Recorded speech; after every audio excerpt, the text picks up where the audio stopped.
Buenas noches, mi nombre es Eri Enrique, soy perteneciente al grupo uno y esta noche vamos a hablar de los conceptos primordiales de lo que son los principios eléctricos para la asignatura de electrónica básica. Aquí iniciamos con el átomo. El átomo nosotros conocemos como la partícula más pequeña que tiene la materia. Esta tiene tres partes fundamentales, las cuales son básicamente el principio del todo en nuestro entorno, en nuestro planeta. Estas partes son los electrones, que son las partículas con carga negativa que giran alrededor del núcleo.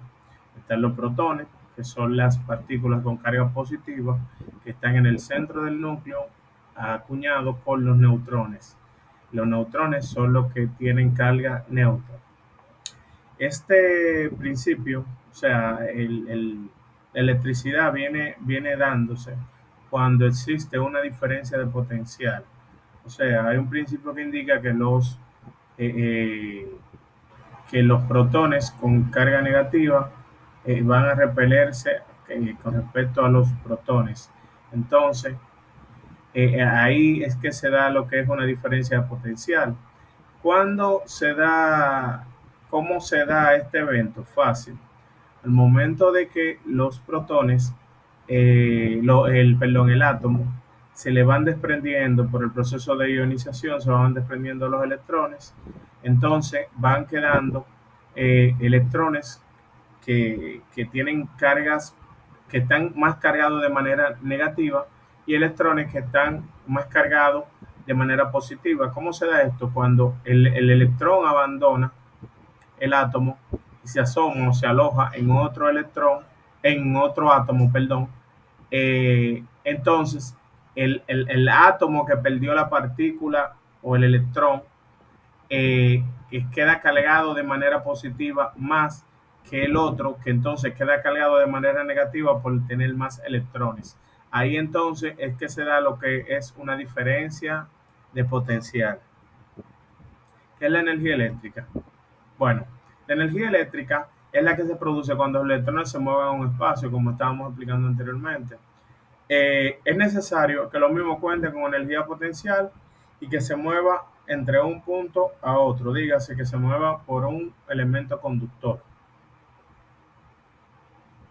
¿Cómo se produce la energía eléctrica? Bueno, la energía eléctrica se genera de las fuentes primarias, de manera que para producir se puede renovar, puede ser renovable o no renovable, disculpen. Cuando nos referimos al término de energía renovable, nos referimos a la manera que tiene la energía de aprovechar recursos de, de, de pronta recuperación, dígase, recursos que por su naturaleza son sumamente abundantes. De estos recursos podemos citar el sol, podemos citar el agua, el viento, que son recursos que por su naturaleza son muy difíciles de que se gasten o son más fáciles de encontrar. Eso que son recursos, por decirlo así, de una u otra manera como semi-limitados, por decirlo así, porque lógicamente no son 100% limitados, pero sí pueden tener ciertas cualidades que indiquen que tengan poca, que sean fácil de volver a restablecer o a reabastecer ese recurso. Las energías no renovables, entonces son esos recursos que conllevan un proceso un poquito mayor, como lo son el gas natural, el gas, el carbón, la energía nuclear, el petróleo. O sea, esos son ya recursos que conllevan otro tipo de procesos para poder aprovecharlo y por ende son recursos que toman más tiempo eh, poder disponer de ellos.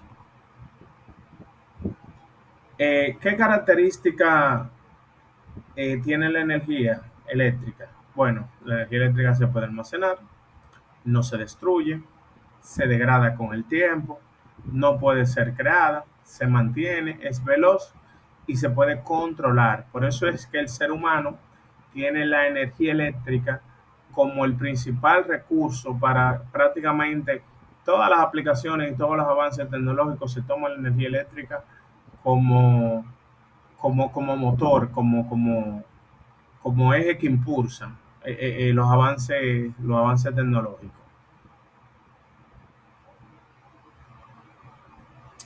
¿Qué son los fenómenos eléctricos? Bueno, cuando hablamos de fenómenos eléctricos nos referimos a todos los eventos o situaciones relacionadas con la energía eléctrica. Estos fenómenos se pueden manifestar de muchísimas maneras, tanto en la naturaleza y en aplicaciones tecnológicas.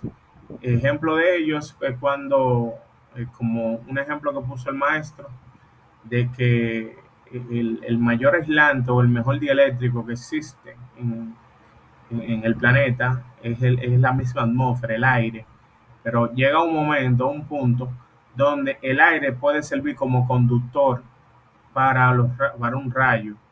Y hasta el momento, esa misma atmósfera, si hay cierto margen de humedad o algo, yo diría que podría ser, servir hasta de amplificador para crear más potencia ese mismo rayo, más conductividad a ese mismo rayo. Las magnitudes eléctricas. Las magnitudes eléctricas son sumamente esenciales porque estas son principalmente las que describen el fenómeno de energía eléctrica. Para que se dé una diferencia potencial debe haber una excitación y esa excitación es lo que nosotros le llamamos el voltaje, es el voltaje, es la magnitud física que en un circuito eléctrico impulsa a los electrones a lo largo de un conductor. O sea, para que haya energía eléctrica, lo principal que debe existir es el voltaje, porque ese voltaje es lo que hace o provoca que ese movimiento se dé de manera natural. La resistencia es la oposición que tiene la materia o un material al flujo de la corriente. La resistencia lo que sirve es como ente controladora al flujo de la corriente. Dígase, si no existiera la resistencia, entonces los electrones navegarían de manera libre y eso lo que provocaría es que ellos quieran, de una u otra forma, se quieran mover todos juntos y ahí lo que provoque es un cortocircuito. Por eso las resistencias son sumamente importantes. La resistencia tiene muchos niveles y muchos grados, eh, eh, lo cual nos permite de una u otra forma nosotros manejar lo que es la corriente eléctrica. La intensidad o la corriente, que es la carga eléctrica que atraviesa una sección de un conductor, o sea, dígase, eso es como un ejemplo, cuando hay conductividad eléctrica, nosotros tenemos electrones que se quedan haciendo tareas específicas, ya sean luminosidad, ya sean generar calor en un elemento específico, ya sea generar luz, o luz incandescente o luminosa, etcétera, muchísimas, múltiples funciones. Potencia, que es entonces, es prácticamente, la potencia en sí se definiría como, en física, se definiría como la cantidad de trabajo que se puede realizar en una unidad de tiempo.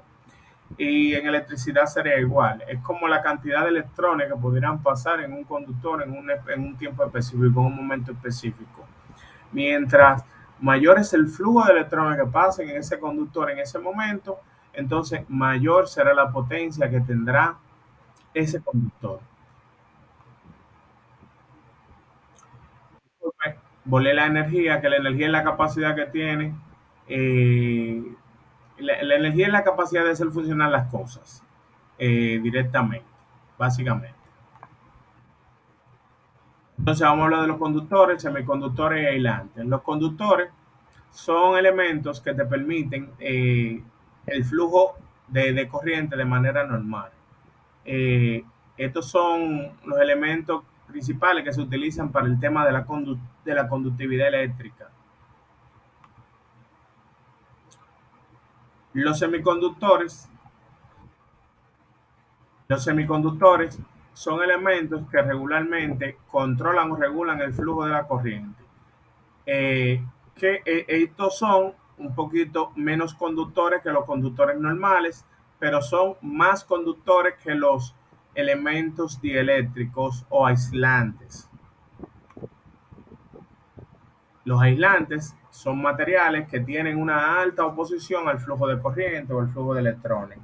Regularmente estos materiales son los que se utilizan para aislar o separar eh, conductores o segmentos donde puede existir cierto riesgo de unión de dos conductores para mantener entonces así separado lo que es el flujo de electrones que existe entre las dos polaridades.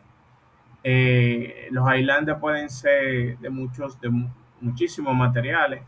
Se conocen desde aislantes desde papel hasta porcelana, goma, plástico, cemento. Hay muchísimos tipos de aislantes dependiendo el tipo de función que tú quieras hacer. Es importante saber que los materiales, todos los materiales tienen cualidades de conductividad, cualidades de receptividad y cualidades dieléctricas. No hay un material que sea totalmente dieléctrico, ni hay un material que sea totalmente conductivo. Por su naturaleza, los materiales, como los materiales que conducen la electricidad, por su naturaleza son receptivos y por ende hay ciertos electrones que se van a perder en el medio de manera natural. Mientras mayor sea la distancia en la que se emite la señal o la señal eléctrica, menor va a ser el flujo de corriente a los extremos, a los extremos finales. Esto fue todo. Muchísimas gracias por su tiempo y pasen un feliz resto del día.